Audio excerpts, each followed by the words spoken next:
유병욱 순천향대 서울병원 가정의학과 교수 모시고 자세한 내용 얘기 나눠보겠습니다. 안녕하세요. 자, 교수님, 줄지 않고 있습니다. 확진 추세가. 지금 어떻게 보십니까, 이 추세? 이 확진 추세를 두 가지로 해석을 했는데요. 네. 첫 번째는 수도권을 제외한 지역에서는 환자가 거의 발생하지 않는다는 것입니다. 그 이야기는 5월 초에 황금 연휴 때 국민 여러분들이 많이 이동을 하시면서 이런 깜깜이 감염이라든지 아니면 타 지역에 이런 연결고리가 됐었는데 최근에는 경제활동도 재개하시고 조금씩 생활 속 박영 속에서 본인의 삶으로 돌아가고 있지만 어떤 지역적 큰 이동이 없는 상태로 보고 있고요. 사실 우리가 대구 경북 지역의 대규모 발생으로 인해서 많은 피해를 입지 않았습니까? 사실 근데 수도권이 인구가 가장 많기 때문에 사실 수도권에서 환자가 많이 생긴 것은 당연한 거라고 봅니다.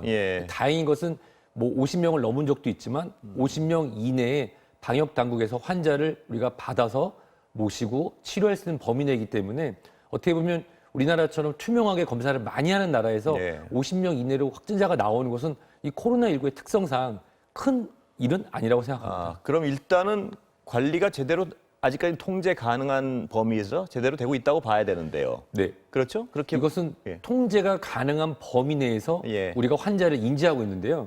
코로나19 특성상 예를 들어 100명이라는 사람이 모여 있는데 100명이 모두 젊고 건강하고 면역도 좋고 그런 경우라고 하면 그중에 20, 30%는 지금의 연구를 따르면 무증상 확진자로 2, 3주가 지나서 지나가니까 모르겠죠. 그렇지만 그 100명 중에 20, 30, 40세의 건강한 사람인데 간혹 면역이 약하거나 또는 무리를 해서 체력이 약한 상태에서 증상이 나타나서 검사를 했을 때 우연히 발견되는 경우라면 우리가 실제로 알게 되는 거는 100명에 1명이지만 그 주변에 연결고리를 알 수 없는 20, 30명의 환자가 있을 수 있다는 가정하에서 마스크 쓰기를 잘 해야 된다고 또 한 번 말씀드리고 싶습니다. 근데 방금 말씀하신 그런 위험한 측면 때문에 2차 대유행에 대한 어떤 경고가 계속 나오는 건가요? 그렇습니다.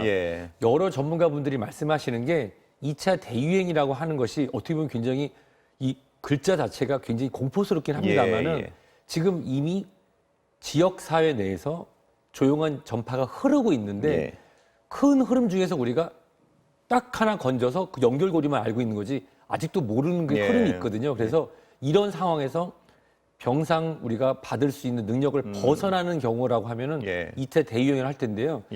7월, 8월 달 냉방이 진행되고 다중이용 시설, 큰 사람이 집합하는 시설에서 발생을 한다면 대유행을 할 수 있겠지만 2차 대유행이 대구 경북 사태처럼 나타날 가능성은 낮지만 그래도 하루에 100명, 300명 이상의 대유행이 올 9월, 10월, 11월에 올 가능성은 상당히 높다고 봅니다.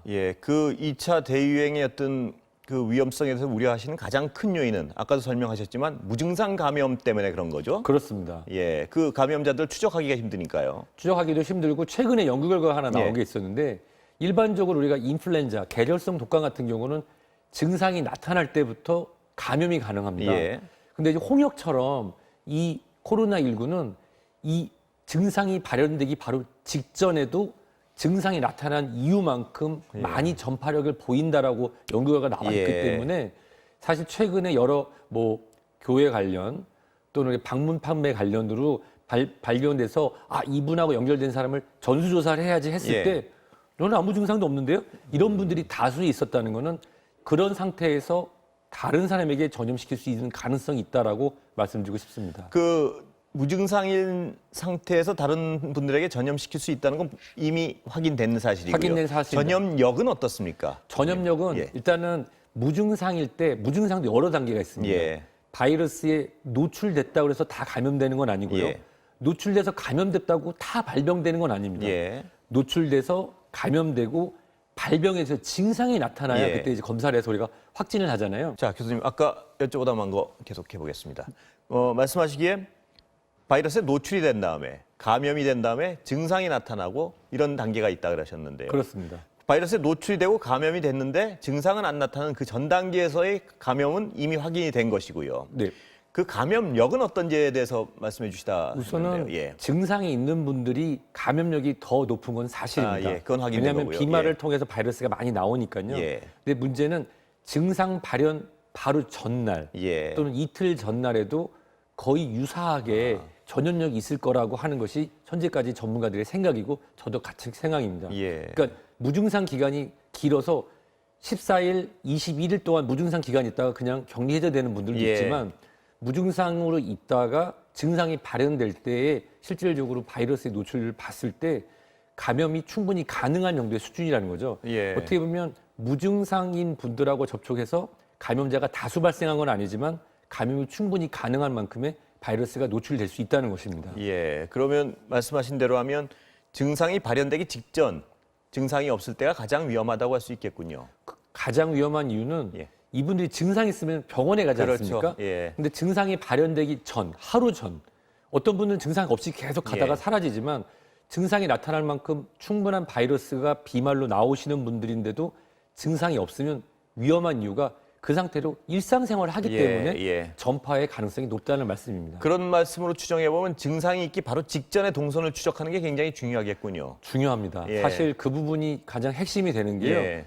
대부분 이태원 유흥시설이라든지 대규모 물류센터라든지 거기서 나오신 분들을 전수조사를 진행하는 이유가 예. 증상이 없다고 병원에 안 가는 게 아니라 어떤 의심되는 장소 또는 접촉을 한 경우에는 자발적으로 본인이 검사를 해서 예. 본인이 이 아주 미량이 있더라도 PCR이라는 검사로 확진을 받게 되면 연결고리를 본인에서 끊을 수가 있기 때문입니다. 예. 자, 교수님 아까 2차 대유행의 가능성은 현재로서는 그리 높아 보이진 않는다. 그러나 그 위험성은 언제든 상존한다. 이 말씀을 해주셨는데요. 네. 정부가 병상 공동 활용 모의 훈련이요. 이런 걸 한다고요. 이게 정확히 뭔가요? 우선은 대구 경북에 집단 발병했던 걸 생각을 해보면 예. 확진자분들이 지속적으로 들어가고 또 검사를 대기하시는 분들도 많았습니다. 네. 근데 검사에 대한 부분은 우리가 워킹 스루라든지 기타 여러 개 단체로 검사할 수 있는 방법을 많이 준비를 해서 일단 진단을 빠르게 진행하는 거는 최근에 이태원이라든지 물류센터를 통해서 우리가 연습을 또는 실제로 했습니다. 예. 그랬을 때 환자가 발생을 하면 이 코로나19에 감염돼서 양성으로 판정을 받았는데 예를 들어서 30대의 건강한 사람이 양성을 받았다. 근데 이분이 음압병상에 들어가 있으면 나중에 80대의 중증 환자를 바꿀 수가 있을까요? 아, 예. 한 번 입원하신 분을 빼기도 어렵습니다. 불가능에 가깝겠죠. 그렇죠. 예. 왜냐하면 이분이 언제 증상이 나타날지 그렇죠. 모르기 예, 때문에. 예. 그렇다고 하면은 우리가 생활치료센터라고 하는 예. 영어로 하면 트리아지라는 표현을 썼는데요. 예.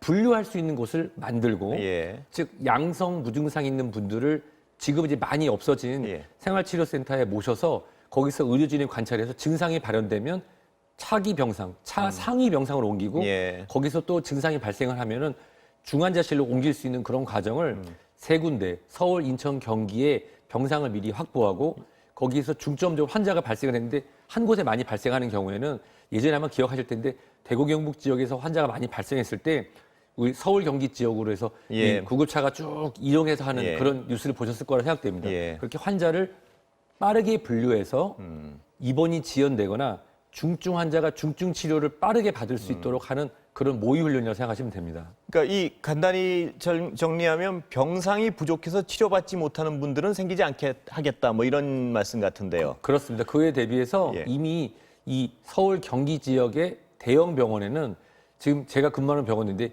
병상을 비워놓고 아, 예. 이미 대기를 하고 있습니다. 예. 근데 그런 부분이 모의 훈련에서 환자가 어디에서 어떤 지역 발생, 그러면 그 지역 인근에 있는 대형 병원의 병상 확인, 예. 병상에서 중증도로 해서 분류, 예. 그리고 중증도 아닌 경우에는 인근의 생활방역센터에 갈 수 있도록 중대본에서 센터를 놓고 환자 정보를 받은 다음에 빠르게 분류를 해서 빈틈없이 환자분을 모실 수 있도록 그런 훈련을 진행하는 것입니다. 그렇다면 다시 말씀드려서 이 어떤 공동 활용에 대한 훈련을 한다는 것은 2차 대유행에 어떤 대비한 거다. 이렇게 봐도 되는 건가요? 사실 예. 이 대규모 전국적인 감염에 대해서는 지나친 것이 좋습니다. 아, 예. 그리고 왜 그러냐면 우리는 한번 많은 아픔을 겪었고 예. 그걸로 가족분들과 환자분들이 피해를 보셨던 게 사실이기 때문에 예.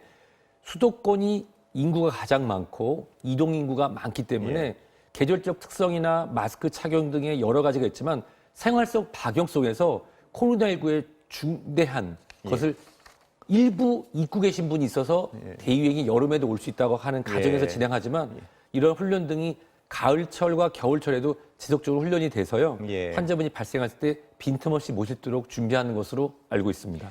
그러니까 2차 대유행은 안 오면 제일 좋은 거지만 왔을 때도 우리가 대응할 수 있는 어떤 준비는 항상 해야겠군요. 그렇기 예. 때문에 어떤 나라 같은 경우는 환자분을 정확하게 통계를 내지 않거나 예. 또는 사후 확진자에 대한 부분을 안 하고 있지만 대한민국 정부는 투명하게 원하면 검사를 해서 확진을 받고 그런 것을 지속적으로 알려줘야지 재유행을 막을 수도 있고 예. 재유행이 발생했다 하더라도 예.